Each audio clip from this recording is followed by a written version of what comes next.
All right, so I believe we are done with the structure of hadith. There are two parts of the hadith mubarakah, sanad and matan. Sanad is the chain of narrators, and matan is deep text of the hadith mubarakah. And now we have just two more subtopics, I believe, collection of hadith and sources of law. Not sure कि यही दो हैं या और भी हैं पर हाँ इसी से कुछ related है ठीक है. So now we are starting with the top subtopic of collection of hadiths during the lifetime of Nabi Kareem, and this is a whole 10 marks question. ठीक है, so listen to this very carefully. The Holy Quran elaborates upon major issues but often deals with subjects briefly also, leaving the details to be explained by Nabi Kareem. It says, and we have sent down unto thee also the message that you may explain clearly to men what is sent for them. ठीक है, so this is a reference that you will have to remember along with the reference number. The Quran frequently commands the believer to pray and pay zakat, but no details are supplied. Keep up prayer is the Quranic injunction. The Prophet provided the detail of the prayer, pay zakat, is also mentioned in the Quran. Okay, so we have already discussed about these subjects that Quran has provided us with the information or with the commands, but the information or the detailing part is with is insecured with Nabi Kareem sayings. Okay, so we get the detailing part from Nabi Kareem while we get commands from Quran. So during the Prophet's time, there was no official recording or transcript of hadith of what he said. So this is very important that during the lifetime of Nabi Kareem, there was no official recording of the transcript or of whatever he said. Because you remember that they were trying to preserve Quran on the palms of leaves, on bones, on stuff like that, right? So there was no way that they would have thought to record the transcripts of Ahadith Mubarakah. So the collection of Ahadith, the entire process literally took after Nabi Kareem because they felt that there's an urgency and there's a need of securing the sayings of Nabi Kareem. So instead, the generation of Muslims who lived with Nabi Kareem sought to preserve his words and deeds either in their memory or through some means of writing. So basically, there were few companions, few Sahaba Karam of Nabi Kareem who, because since Arabs have very strong memory, they would remember Quran, they would remember what Nabi Kareem said, but some of them also used a means of writing the sayings of Nabi Kareem. Okay, so these are like the two of them that you'll have to remember that Sahaba Karam during the lifetime of Prophet, how were they preserving? They were preserving by their memory and by means of writing. Amongst the documents that became part of Hadith collections were the official records of prophets, discourses, and statements, etc. The peace deal for Surah bin Nawfal as Sahifa Ali. Ibrahim, I can see your annotations. In fact, the Prophet himself would give instructions about the transmission of what he taught. So this is a very important reference. Okay, Nabi Kareem also mentioned that whatever you are hearing from me, teach it to others who are not present at that certain time. It says that preach what you hear me say. Also let those who see and hear me take upon themselves to communicate my words to others and preach to their children, relatives, and friends. So Nabi Kareem himself emphasized on the fact that you need to preach my words. So this was a saying directly communicated to Sahaba Karam that teach whatever I am teaching to your children, to your relatives, and to your friends. Okay?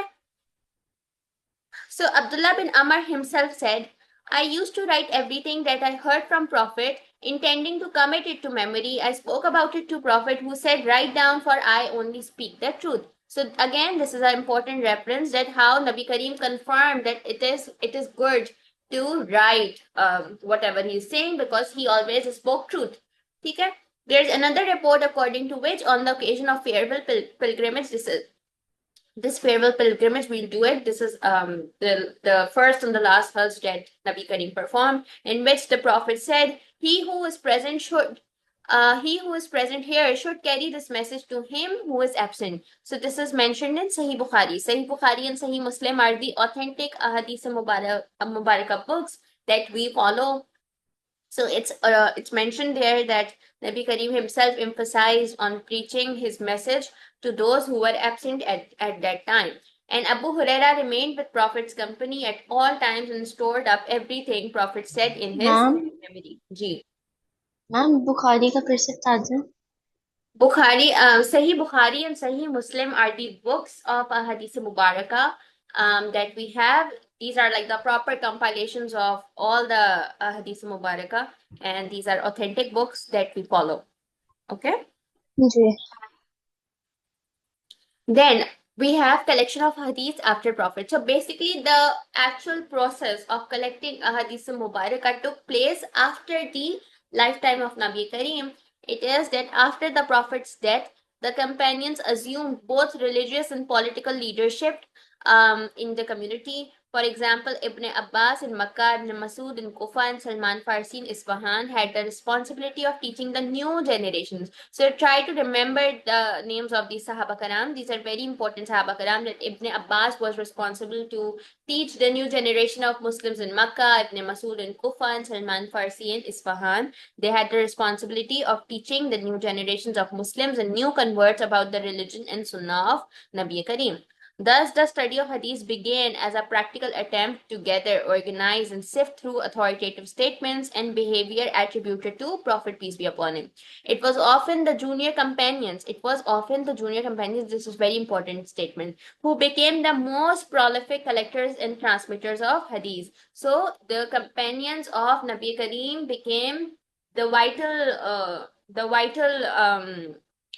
what do we say, they played a vital role in collecting and then in transmitting a hadith mubarakah. Abu Huraira narrated 5300 hadiths. So remember this one because Abu Huraira was the companion who narrated the most hadith mubarakah, which is 5300. Then Abdullah ibn Umar was 23 years old when the Prophet, peace be upon him, died, but is the second largest sources of hadith, narrating 2600 hadiths. Ibn Abbas narrated 1700 hadiths. Through narrators like Ibn Abbas and Abu Huraira, um, though narrators like Ibn Abbas and Abu Huraira knew the Prophet, peace be upon him, for a short period of time, they gathered their vast volumes of hadiths by seeking them out from the senior companions. So how did they compile? They were in the company of Nabi Kareem, but they also seeked the amount of hadith mubarakah from the senior companions who were with Nabi Kareem for a more longer time. ठीक है? The Prophet's wives were also a great source of hadith. Hazrat Aisha was gifted with great memory and not only narrated 2200 hadiths but was a critique of badly remembered ones. ठीक है, so remember this that Hazrat Aisha was the third wife of Nabi Kareem and she narrated 2200 ahadith mubarakah. So this is important, and Abu Huraira's 5300 ahadith mubarakah are important.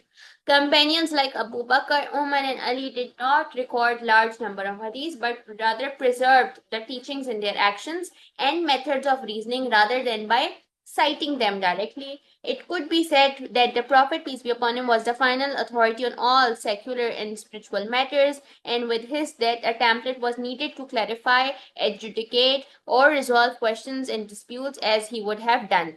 Prophet's companion who had first-hand knowledge of his sunnah were themselves dying, and hence a need was felt to preserve the hadith for future generations. So basically, during the lifetime of Nabi Karim, there was no as such need of preserving the hadith mubarakah. Rather, the need was felt after Nabi Karim when Islam was spreading and there were new generations of Muslims, and eventually all of us have to die. So also the companions of Nabi Karim were dying, and there was an urgent need to preserve a hadith mubarakah for future generations.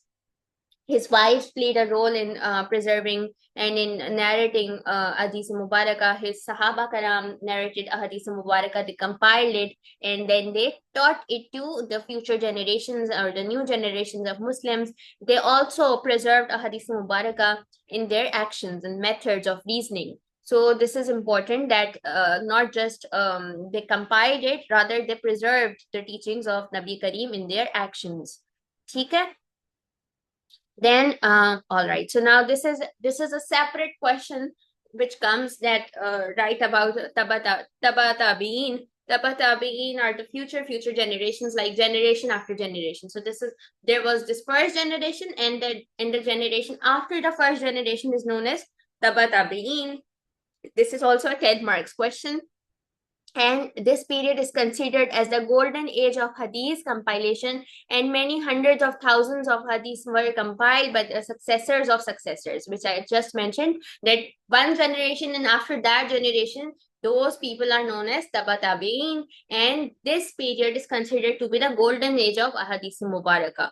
During this period, hadith scholars established rules of matan and sanad to sift through the hadiths, to categorize them and include them in their collections. So, in this period, in this golden age of ahadith, there were scholars who established certain rules which we have already studied for matan and sanad, and through those rules they were able to categorize ahadith mubarakah, because we did that there are many types of ahadith mubarakah. There is a sound hadith, there's a weak hadith, then there is a fabricated one. Okay, so by those rules, they were able to categorize them, and a large number of jurists combined the two categories of musnad and musannaf in the form of sunan sahih books. A sunan was organized topic-wise, so you need to remember this. A sunan was organized topic-wise and thus could be easily used as a legal reference, and it focused on ahadith nabi with full sanads. Foremost amongst the jurists at that time were Bukhari and Muslim. Like I mentioned, that these were the scholars, Bukhari and Muslim, and their books are known as Sahih Bukhari and Sahih Muslim, which are the most authentic ones.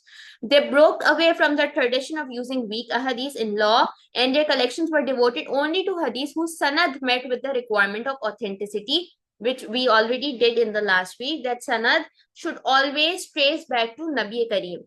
And the shorter the sanad is, the more the authentic ahadith mubarakah we consider it. Okay? So in Bukhari Sharif and in Muslim Sharif, we can only find the authentic, the most sahih, the most sound ahadith mubarakah, because we can find their sanad in those ahadith mubarakah.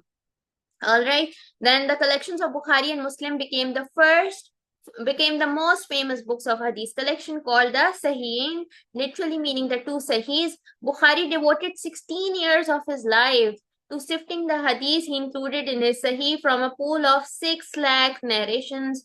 The finished work was a massive expression of Bukhari's vision of Islamic law and belief.